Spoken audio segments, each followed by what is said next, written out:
267. Kada minute na. Every second, di ba yung 60?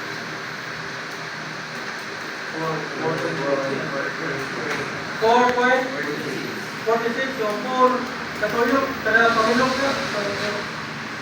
4. Aspas na. Kusog na. Mag-expect ka rin. Kusog ang pressure mo. Aspas na. So diameter 300 mm from one end. So gatasin natin ang yan. Ako nila 1.2. Yan, red. 0.3 meters, then kani 1.2 ni. Kanya naman.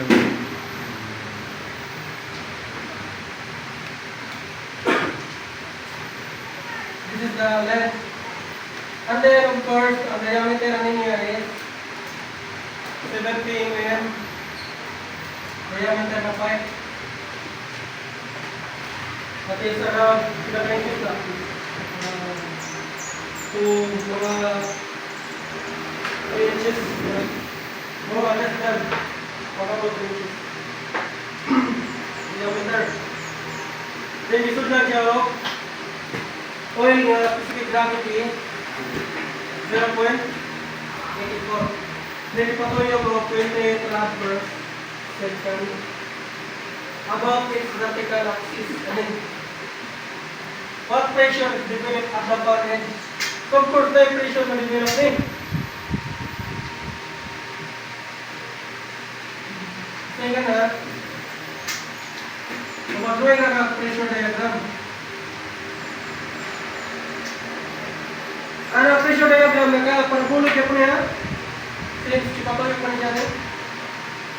Parabolic na ka po niya. So kanina lang sa labang gawin. Kaya kapatay.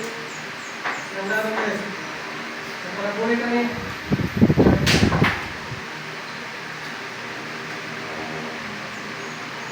And then, ang pagkitaon na to, ang height.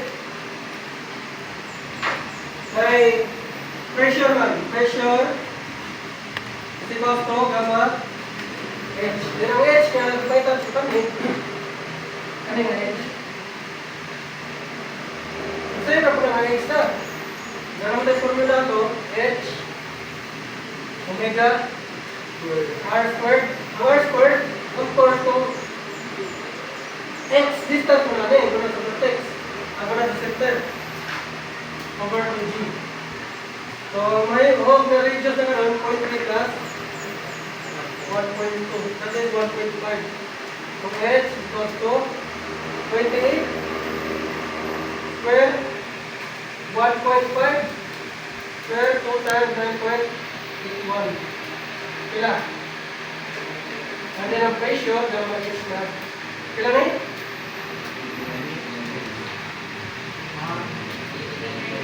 89.81. Imagine na. Muna na 17 ang diameter, 1.2 meter, 20. Hindi pa ito yung muna ng kusga. Malamang yung pressure diagram yun. Almost 190 meters. Imagine 90 meters ang taas. Ang pressure diagram. Then ang pressure, unit weight of part of oil. And it is 0.84 times 9.81 times 89.91. Kila?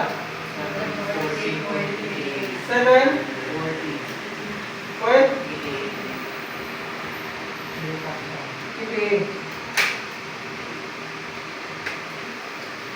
bisik lah, bisik.